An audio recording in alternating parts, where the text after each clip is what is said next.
Signing day officially ends for the Arkansas Razorback football team, but really had no changes to everything. We're going to talk a lot about recruiting and what the Razorback football class looks like with Richard Davenport of the Arkansas Democrat Gazette. This is the Locked On Razorbacks podcast.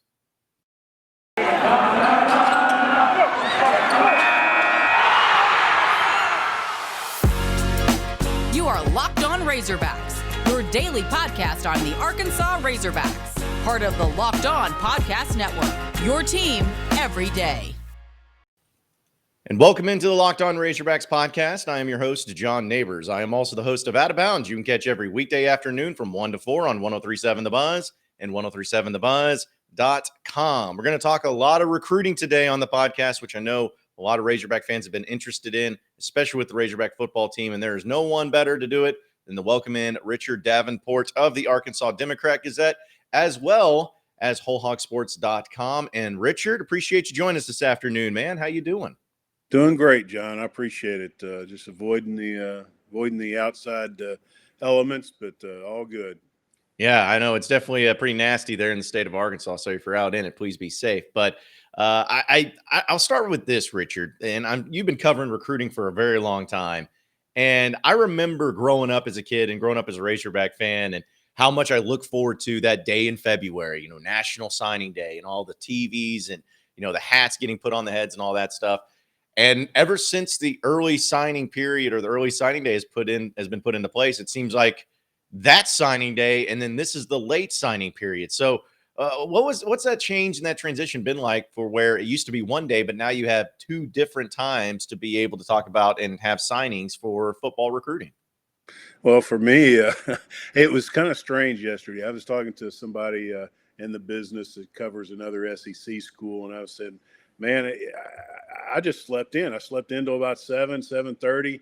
Usually, on signing day, I'm up around 5 o'clock or whatever, getting ready for all the activity and to see them have everything basically wrapped up. Most schools have everything wrapped up after the early signing period, and it's just taken away all the drama of December and January, because a lot of times in the old days when it was just February, you would have a lot of kids visiting other schools, flipping, and it was very stressful for the coaches, all of them involved, and I'm telling you, it was draining just covering it because you just never knew what was going to come next sometimes.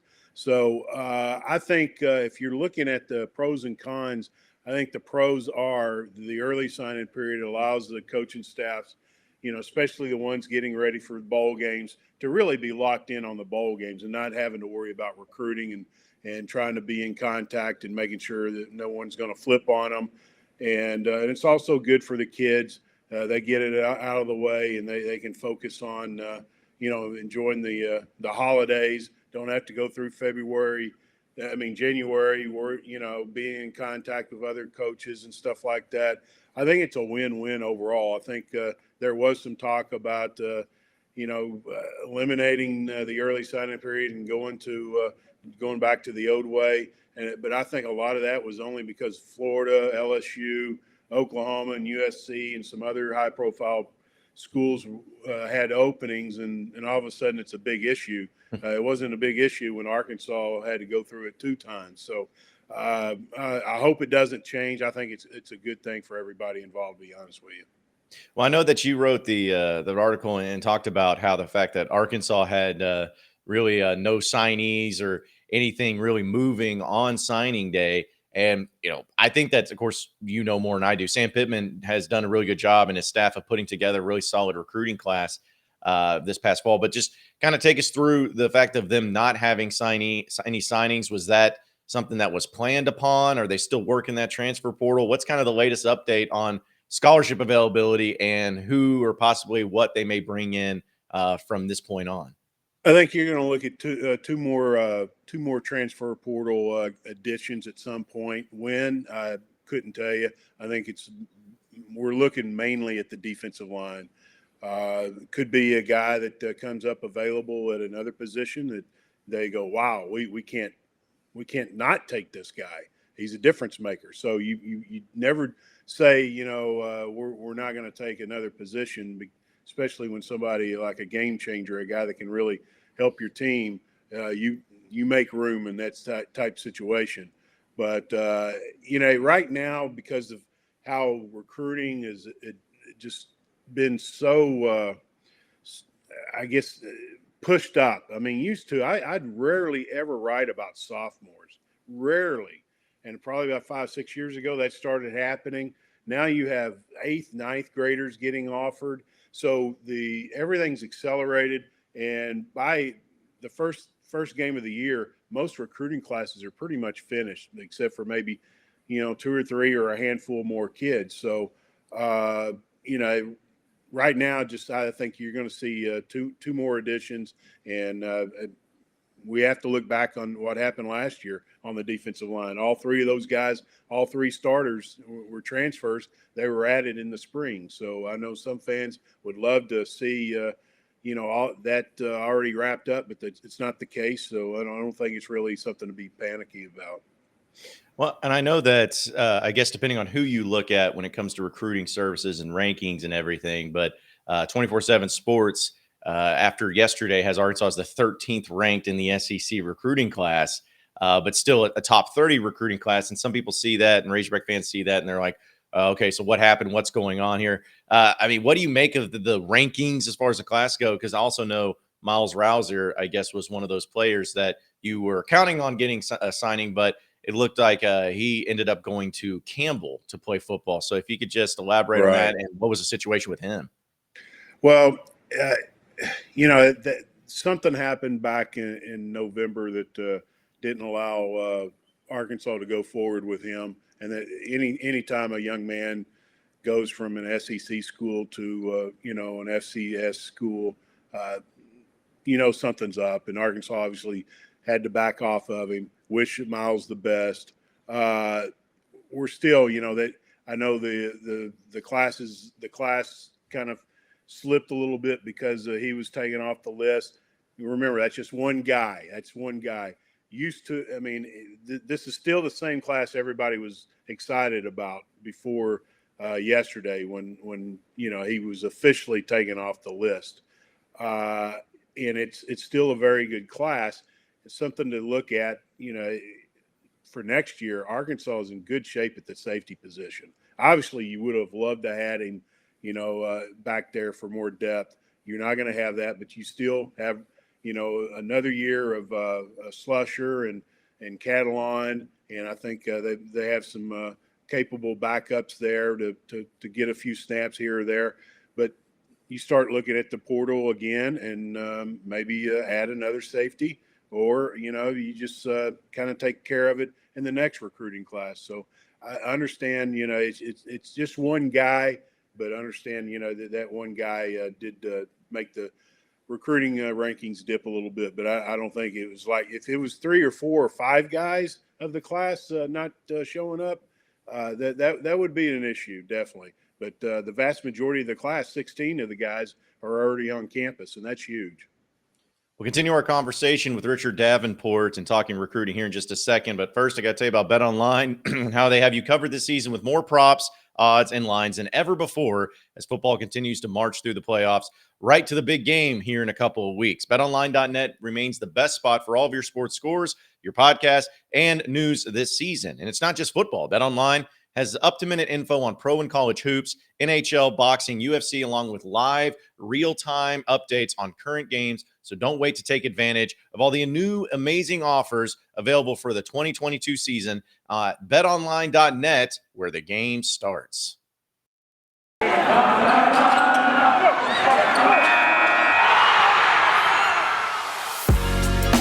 You are Locked On Razorbacks, your daily podcast on the Arkansas Razorbacks. Part of the Locked On Podcast Network, your team every day.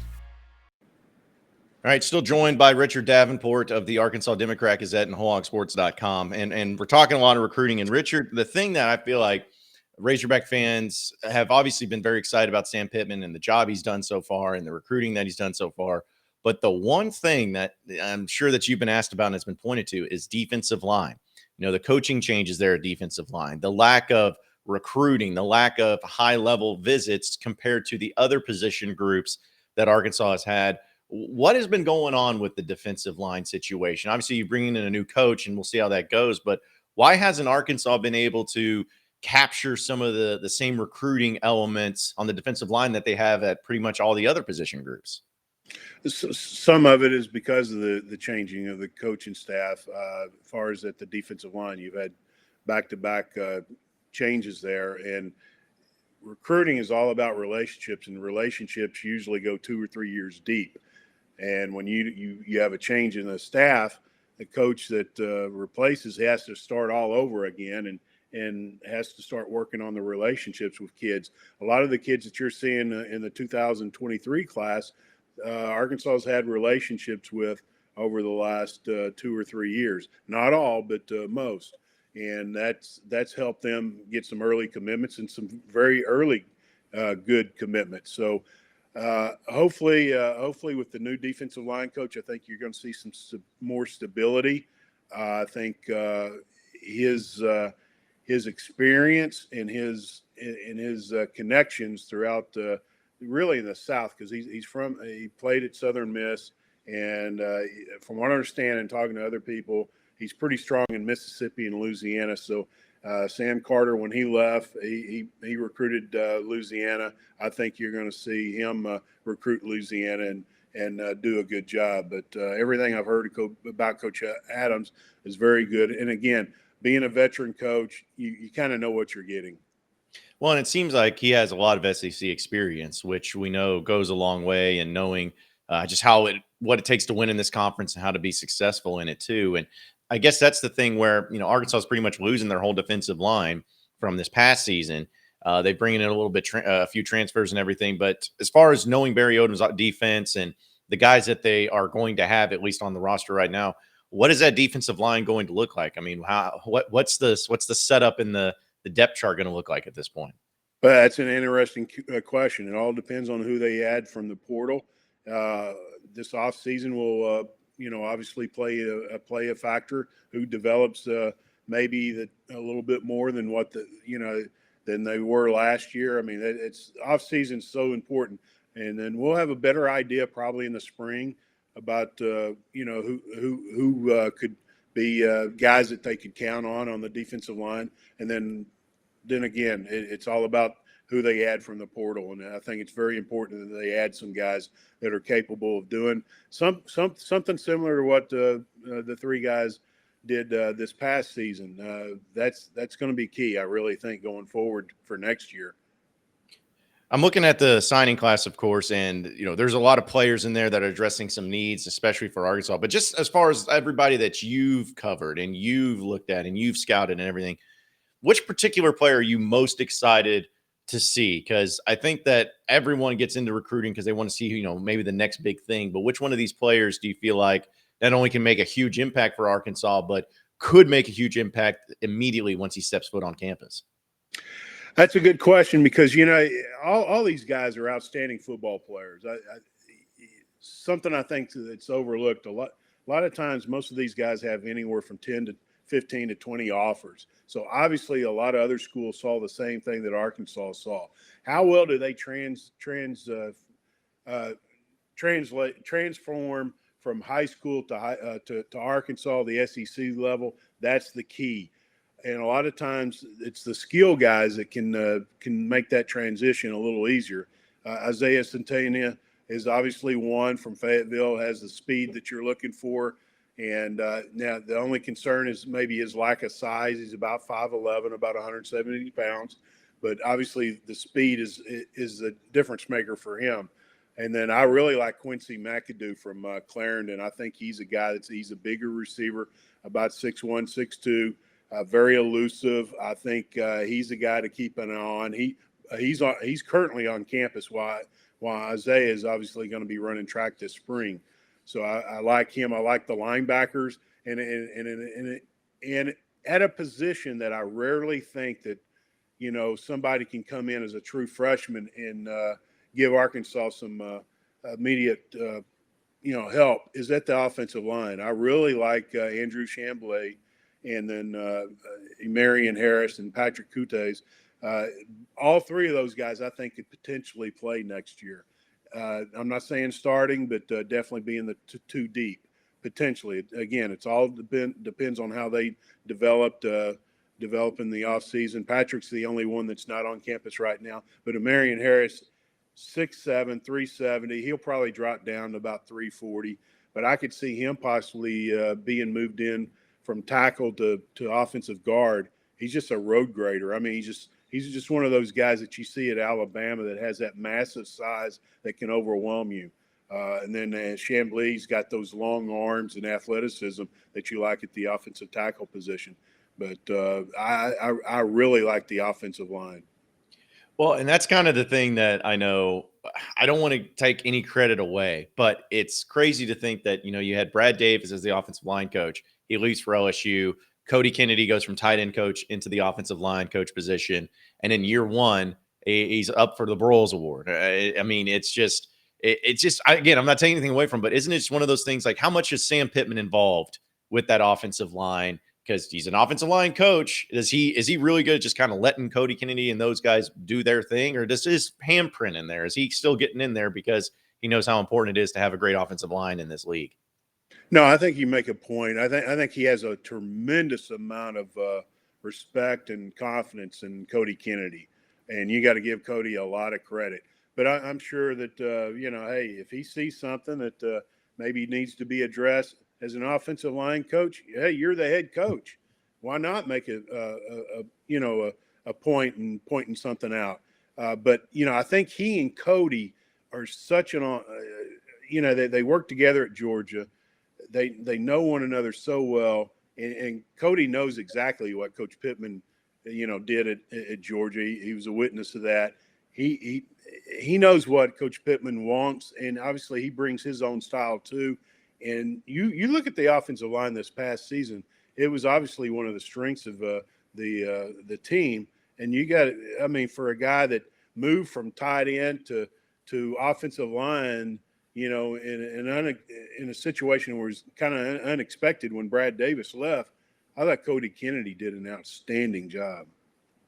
We're going to continue our conversation with Richard Davenport of the Arkansas Democrat Gazette here in just a second. But first, you got to tell you about GetUpside, the incredible app that anybody who buys gas, which let's be honest, it's all of us, need to download right now. You're earning cash back on every gallon of gas every time that you fill up. You just download the GetUpside app in the App Store or Google Play right now. Use the promo code SCORE. You'll get 25 cents per gallon or more on your first fill up cash back. Don't pay full price at the pump anymore.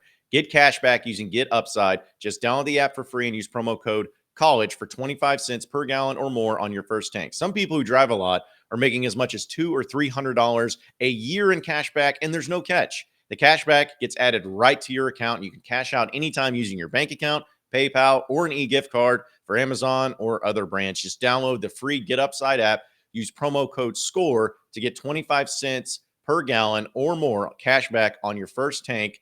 Promo code SCORE using the GetUpside app.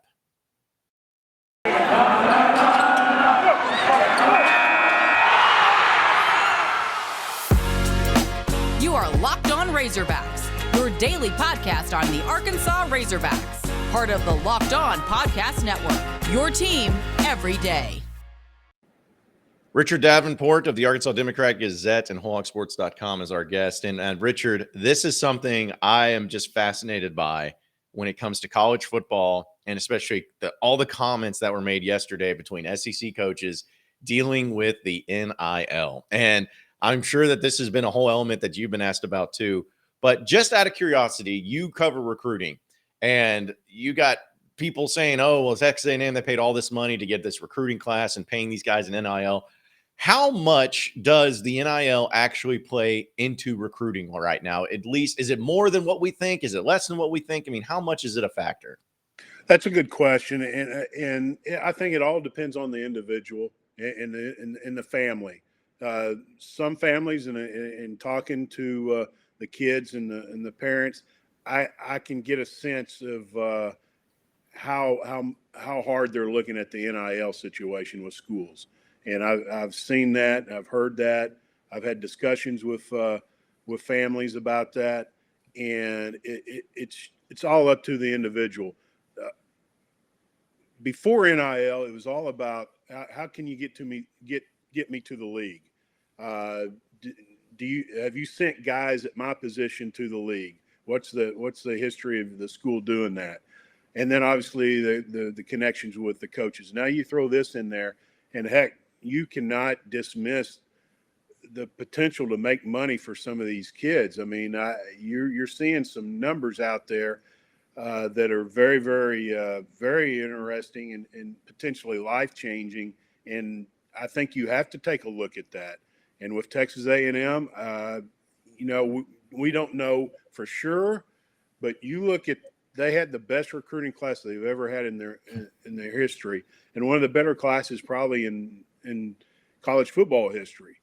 And all of a sudden, it comes along with the NIL situation in place. It's kind of hard to dismiss that. And when you have Lane Kiffin and Nick Saban and other coaches, kind of they know what's going on behind the scenes because they hear things more so than anybody else. And that was addressed, obviously just the last few days. And Fisher had to kind of talk about it, but I think going forward, it's just right now, it's just the wild, wild west. There's no regulations really, very minor regulations in place right now. And until there is, and it makes a more of a even playing field for everybody involved. It's kind of a scary situation going forward. I mean, you don't hear a lot of coaches talk about it, and they won't, because it can be perceived as being whiny or whatever, making excuses. But I promise you, there's a lot of concern behind the scenes with a lot of college coaches, because this right now is uncharted territory.